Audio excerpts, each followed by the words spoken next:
Hello everyone, welcome back to my YouTube channel Priya's Art and Craft. I hope you all are doing good. তো আজকের ভিডিওটা কি টপিকে হতে চলেছে তোমরা তো অলরেডি থাম্বনেল দেখে বুঝতে পেরে গেছো। যেহেতু সামনে আসতে চলেছে দিওয়ালি, আর তার জন্য আমরা কম বেশি সবাই বাড়ির প্রত্যেকটি কোণাকে ভালোভাবে সাজিয়ে তুলতে চেষ্টা করে থাকি। আমিও কিন্তু ঠিক সেই পারপাসেই এই ওয়াল হ্যাঙ্গিংটা বানিয়েছিলাম, কিন্তু বানানোর পরে এটা যে এতটা সুন্দর লাগবে সেটা ভাবতে পারিনি। লাইটিংয়ের সাথে এটাকে লাগানোর পরে কিন্তু রুমের একটা কর্নারকে ভীষণই অ্যাট্রাকটিভ একটা লুক দিচ্ছিল।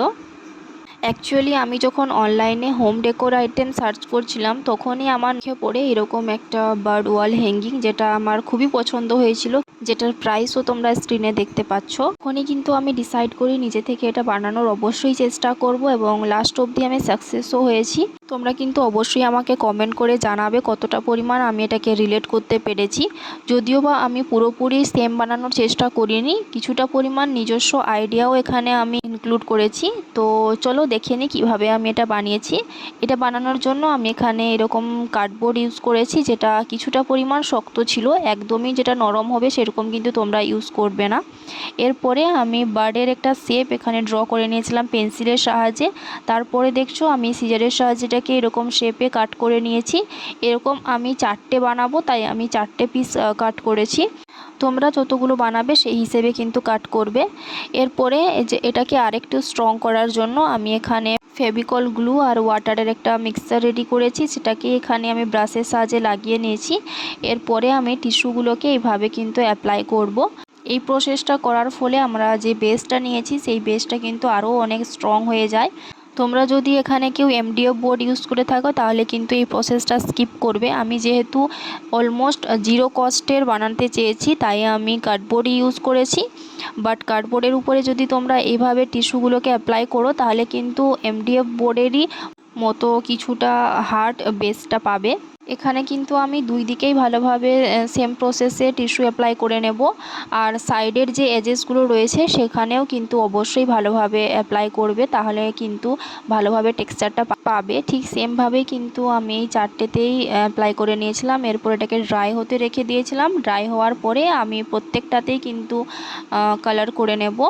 তো তোমরা কিন্তু চাইলে ফার্স্টে বেস কোড হিসেবে হোয়াইট অ্যাক্রিলিক কালার কিংবা জেসো অ্যাপ্লাই করতে পারো, কিন্তু আমি এখানে অ্যাপ্লাই করিনি, ডিরেক্টলি কিন্তু কালার অ্যাপ্লাই করেছি।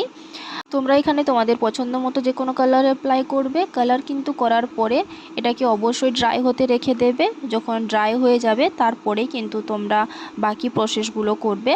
এখানে দেখছো আমার কিন্তু প্রত্যেকটাই ভালোভাবে ড্রাই হয়ে গেছিলো। এরপরে আমি একে একে সবগুলোতে পছন্দ মতো কিছু প্যাটার্ন ড্র করব। তোমরা ভালোভাবে দেখতে থাকো, তাহলে কিন্তু অবশ্যই বুঝতে পারবে।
দেখলে তোমরা এখানে কিন্তু আমার সবগুলোতেই কিন্তু পেন্টিংটা করা কমপ্লিট হয়ে গেছে। এরপরে আমি এগুলোকে ড্রাই হতে রেখে দিয়েছিলাম। ড্রাই হওয়ার পরে আমি দেখো এখানে কিন্তু এটা ইউজ করেছি। এটা অ্যাকচুয়ালি একটা ড্রেসের প্যাকেট ছিল, তো আমি ওই প্যাকেটটাকে এখানে ইউজ করেছি যেহেতু এটা প্রচণ্ডই হার্ড ছিল।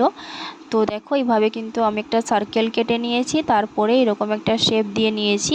গ্লুয়ের সাহায্যে এবার এটাকে অ্যাটাচ করে দিয়েছি, আর যে এক্সট্রা পার্টটা বেরিয়ে রয়েছে সেটাকে এইভাবে সিজারের সাহায্যে কাট করে নিয়েছি। এরপরে যেহেতু ভিতরের দিকে একটু লেখা ছিল আর আমি এটাতে কালার করব, তাই আমি একে একে সবগুলোতেই কিন্তু জেসোয়ের একটা কোড অ্যাপ্লাই করে নিয়েছি। তারপরে এটাকে ড্রাই হতে রেখে দিয়েছি। ড্রাই হওয়ার পরে কিন্তু আমি সবগুলোতেই কালার করে নিয়েছি। তোমরা তোমাদের পছন্দ মতো যে কোনো কালার এখানে অ্যাপ্লাই করবে। কালারটা করার পরে আবার সেগুলোকে আমি ড্রাই হতে রেখে দিয়েছিলাম। তারপরে ড্রাই করে এটাকে আমি ইউজ করব। আমি কিন্তু এখানে কালার করার জন্য যে কালার ইউজ করছি সেগুলো কিন্তু সবগুলোই ফেভিক্রিলের অ্যাক্রিলিক কালার। তো দেখো এখানে কিন্তু সবগুলো শুকনো হয়ে গেছে। এরপর আমি এরকম কিছু বিটস নিয়েছি আর এই যে ডলি সুতো নিয়েছি। এই ডলি থ্রেডটাকে এবারে আমি হাতের সাহায্যে এরকম রাউন্ড করে প্রায় 30 টাইম আমি রাউন্ড করেছি। এরপরে আমি আরেকটা ছোট ডলি থ্রেড নিয়ে এইভাবে উপরের দিকে একটা নট লাগিয়ে নিয়েছি, আর নিচের দিকে যে পার্টটাতে রয়েছে সেখানে কিন্তু সিজারের সাহায্যে আমি কাট করে নিয়েছি। তারপরে ভালোভাবে কিন্তু নিচের পোর্শনের থ্রেডগুলোকে হাতের সাহায্যে ছাড়িয়ে নিয়েছি।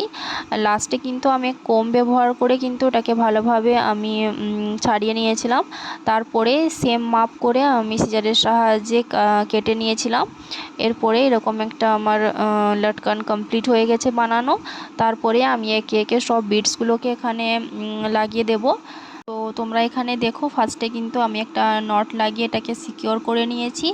তারপরে এটার মধ্য দিয়ে আমি থ্রেডটাকে পাস করার জন্য একটা পাতলা তার ইউজ করেছি।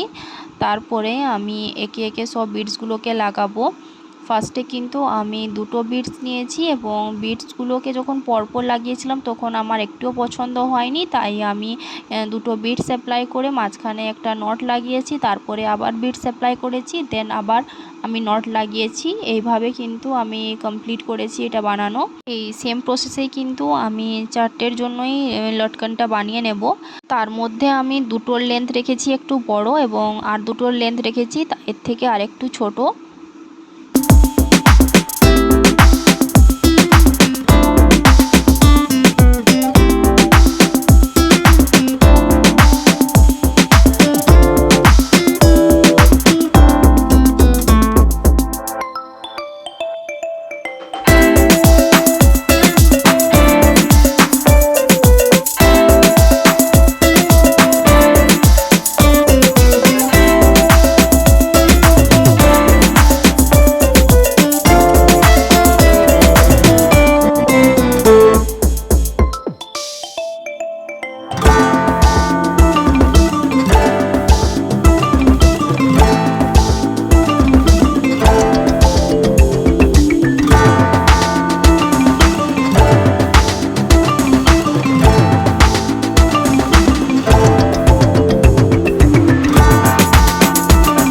এখানে কিন্তু লটকানগুলোকে ভালোভাবে সিকিওর করার জন্য আমি ফেভিকল গ্লু ইউজ করেছি।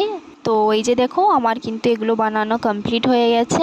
এই দুটোকে আমি রেখেছি লং সাইজের আর এই দুটোকে রেখেছি আমি একটু ছোট সাইজের। তো তোমরা কিন্তু অবশ্যই আমাকে কমেন্ট করে জানাবে তোমাদের এগুলো কেমন লেগেছে। আর যদি তোমাদের ভালো লেগে থাকে অবশ্যই তোমরা ভিডিওটাতে একটা লাইক করে নেবে। চ্যানেলে প্রথমবার ভিজিট করে থাকলে চ্যানেলটাকে অবশ্যই সাবস্ক্রাইব করে দেবে এবং তোমাদের ফ্রেন্ডস আর ফ্যামিলিদের সাথে শেয়ার করতে একদমই ভুলবে না। দেখা হচ্ছে আবার নেক্সট ভিডিওতে।